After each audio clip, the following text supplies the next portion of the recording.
Today's episode is a folk tale from Andhra Pradesh and Telangana.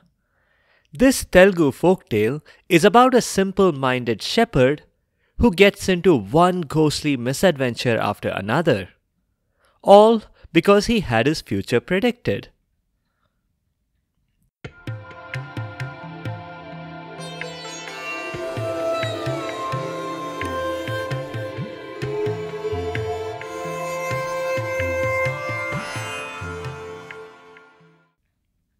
Welcome to Stories from India. This is a podcast that will take you on a journey through the rich mythology, folklore, and history of the Indian subcontinent. I am Narad Muni, the celestial storyteller and the original Time Lord. With my ability to travel through space and time, I can bring you fascinating stories from the past, the present, and the future. From the epic tales of the Mahabharata and Ramayana to the folk tales of the Panchatantra, to stories of Akbar Birbal and Tenali Raman, I have a story for every occasion. The purpose of the stories is neither to pass judgment nor to indoctrinate. My goal is only to share these stories with people who may not have heard them before, and to make them more entertaining for those who have. In this episode, we are doing a Telugu folk tale. This story is not only well known in many parts of both Andhra Pradesh and Telangana, but also in neighboring states. Let's dive right in. The story begins a few centuries ago, in some village of no particular distinction. And it starts with a shepherd. Let's call him Gorella Kapri. Gorella Kapri was out with his sheep, and he was in the market for a new hook. In a figurative market, not a literal one. Everyone knows that you can't take all your sheep to a real market. Easy for some of them to get lost. Anyway, back to Gorella Kapri's need for a new hook. You know the type of shepherd's hook? You probably have seen it in illustrations of Little Bo Peep.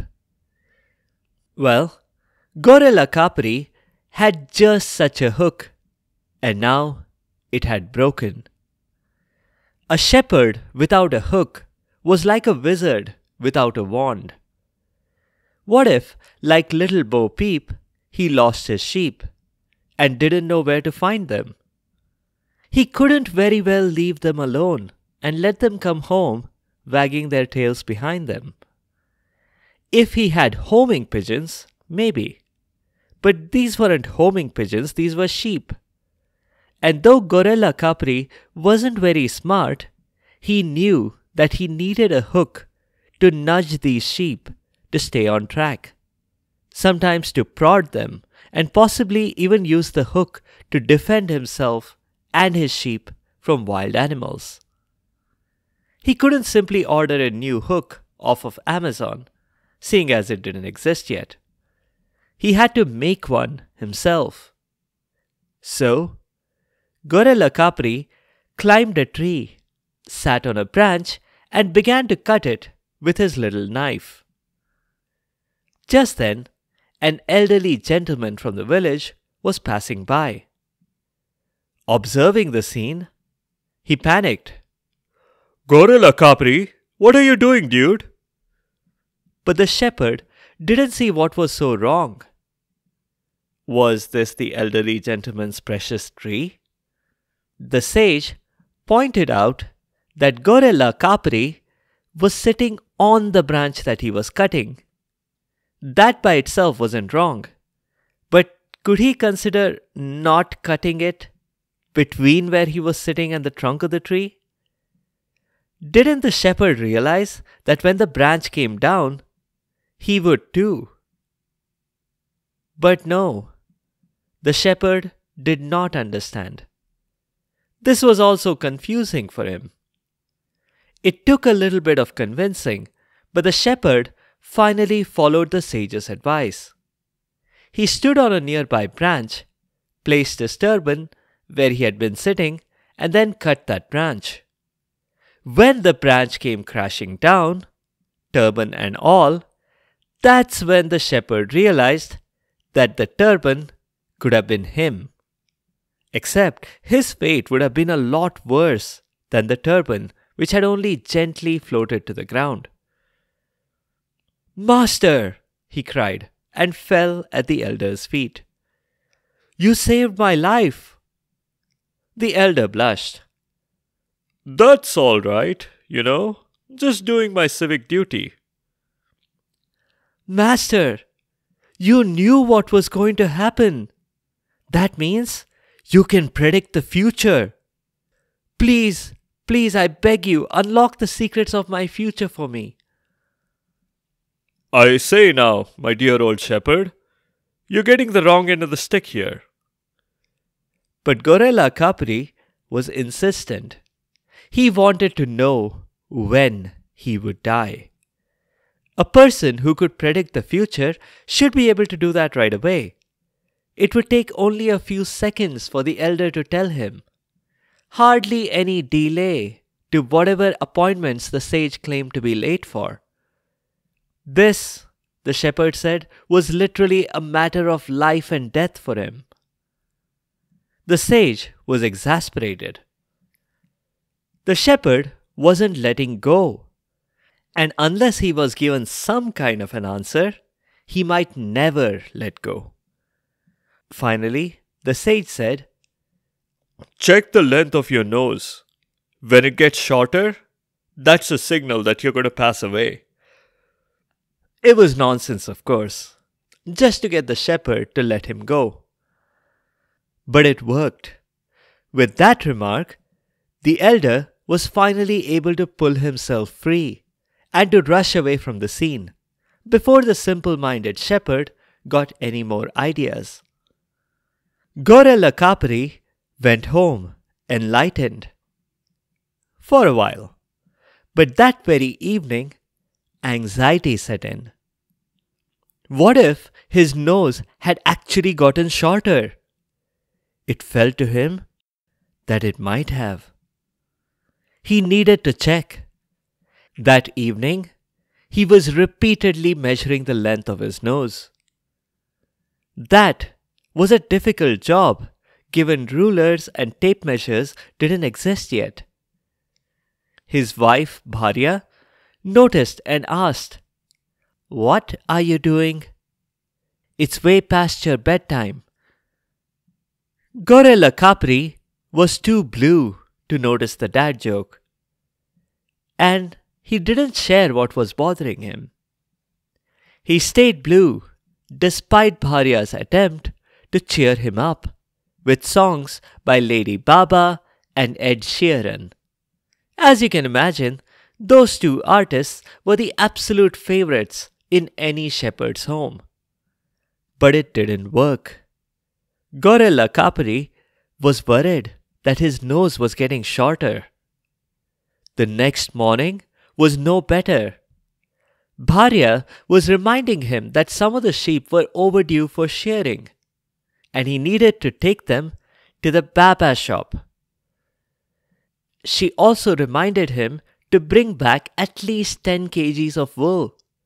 They had orders from the kangaroo owner in Australia who wanted a woolly jumper for his pet, and the one from the Mexican farmer who wanted a fleece that said, "Fleece Navidad." But the shepherd didn't seem to hear any of that. Bharya sighed. If she needed something done, she would have to do it herself.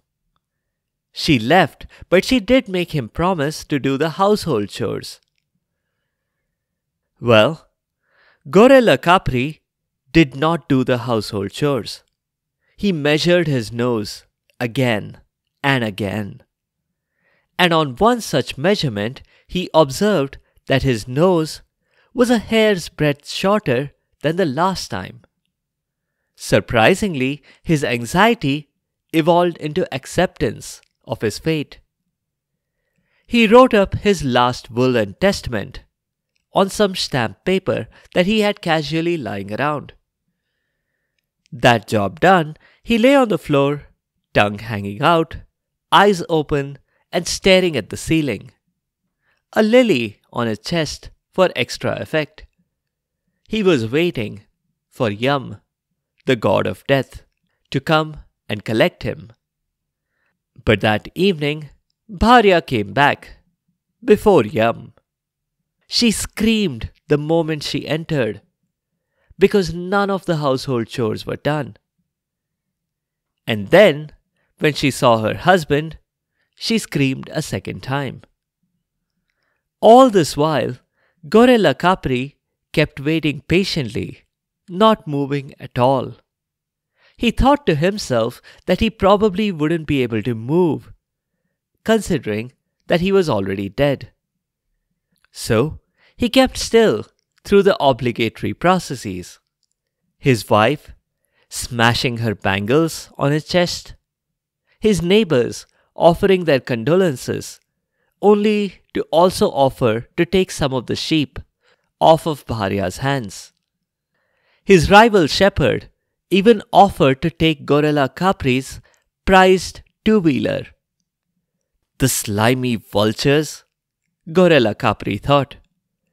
But he stayed silent throughout, even though it pained him to part with his Lamborghini of a wheelbarrow.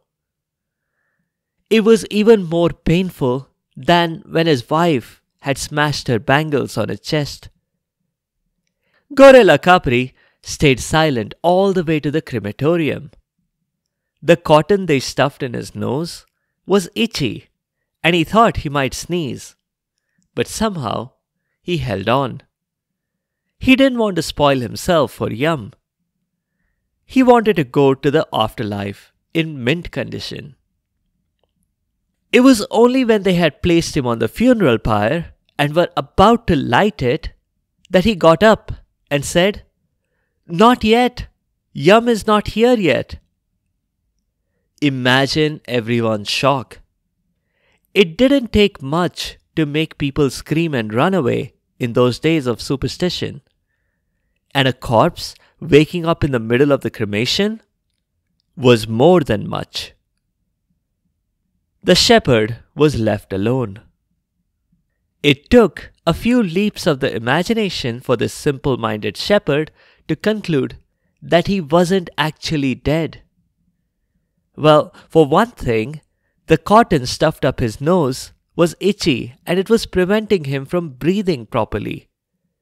For another, he was very hungry and thirsty. All those things shouldn't happen if he was truly dead. So, he must have made a mistake. The shepherd walked home, and quickly, because he was cold. The crematorium officials had followed procedure and deprived him of things he could take to the afterlife, including, and especially, his clothes. When he got home, the shepherd banged on his door. But Bharya was scared to open. She didn't want to let the ghost in. She didn't even stop to wonder why the ghost wasn't simply floating in through the walls. Maybe she thought, being a new ghost, Gorilla Capri was getting used to his ghostliness and hadn't mastered the art yet. The shepherd tried a few more of his neighbors. No one opened their doors to him. He had expected to receive cheers from everyone for being alive. Instead, all he got were boos. Ironically, those same people thought that they were on the receiving end of boos from this ghost.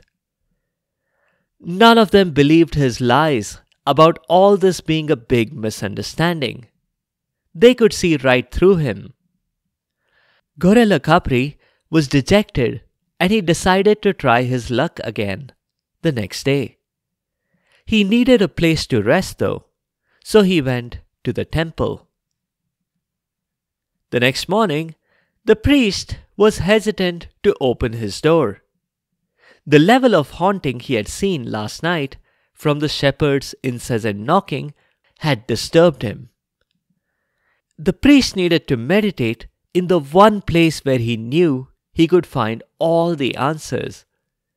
So, he prepared an elaborate meal to offer to the gods and goddesses and took it with him to the temple. The rude shock that he got upon seeing the shepherd's ghost in the temple was only exceeded by the ghost saying, "There you are, finally.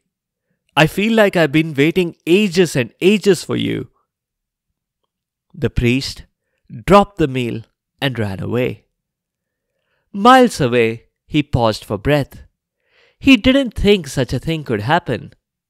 After all, he had watched lots of horror movies, and if there's one thing he had learned, demons, poltergeists, creatures of the night, they could not enter a holy place. And yet, that's exactly what had happened here. The problem must be in his own devotion. So, he decided to go on a pilgrimage to cleanse his soul.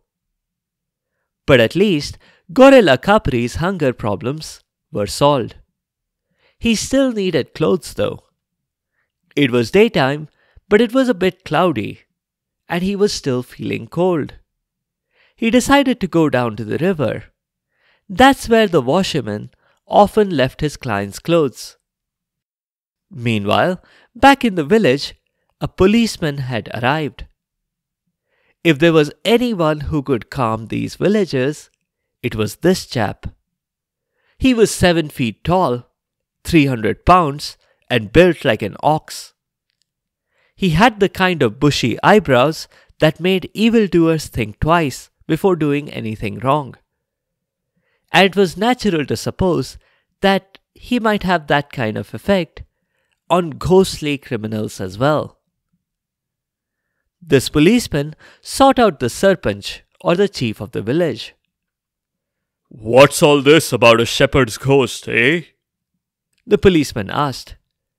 He had heard it through the grapevine that the villagers were scared of a silly old ghost.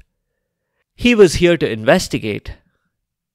And shepherd's ghost or not, there was clearly a person of interest here who would soon find himself behind bars. The sarpanch said that the last known report was that the ghost was at the riverside. He had been seen lurking around the washerman's clothes drying shed.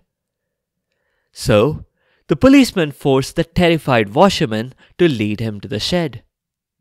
The dhobi, as washermen are known, didn't want to go.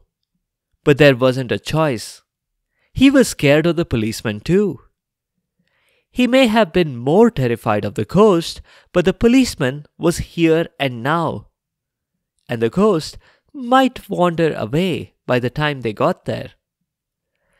When the dhobi and the policeman got there was indeed no one around. The dhobi cautiously approached the shed. And still there was no noise. The shed seemed empty, save for his usual laundry baskets of the extra large variety. He sighed with relief. And he just gave the all-clear signal to the policeman when an ominous voice called out behind him. Turning around, he saw a dark figure rising out of one of the laundry baskets. It said, "Such a chill in the air today. It's like the cold embrace of death." Gorilla Capri should have chosen his words more wisely. Or at least he should not have dozed off in the laundry basket and scared the dhobi out of his wits. And not just the dhobi, the policeman who had been just outside the door. He was scared too. Yeah, big 7 foot 300 pound giant, scared of that harmless remark. Within seconds, both the dhobi and the policeman were out of the scene. The policeman had decided that he was immediately going to write to his superiors, accepting the posting in the big city, tackling those criminal gangs there. He needed to get away from this very dangerous village. There was only a ghost of a chance, but Gorilla Capri decided to give it another shot with his wife. And for reasons completely unknown and unexplained, Bharya heard him this time and believed him. She let him in, and she helped him clean up and prepared him to get back to his routine the very next day. All's wool that ends wool, eh? The shepherd asked her. She paused for a long time. And then she reminded him that the village had just lost its policeman, its priest, its washerman, and the rest of the village were either refusing to get out of their homes, or even if they did, they wouldn't dare approach within 100 feet of the shepherd's haunted home. Gorilla Capri and Bharya had lost half their sheep. Her bangles were all smashed.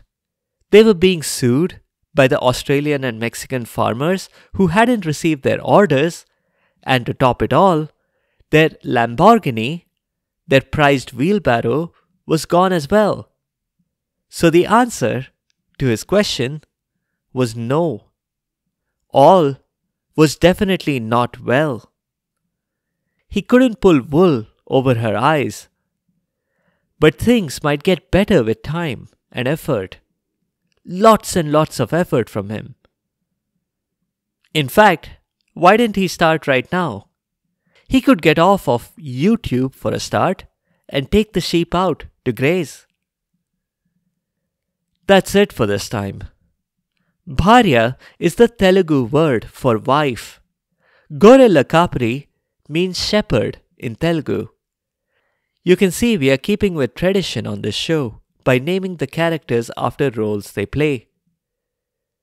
The little bit about cutting down a branch while sitting on it is something that's also part of Kalidasa's story. In the next episode, we'll do a story from the Panchatantra. It's a story about a little mouse who turns human. And when it becomes time for her to choose her husband, she seeks nothing short of the truly exceptional. Thank you all for the comments on social media and on Spotify's Q&A.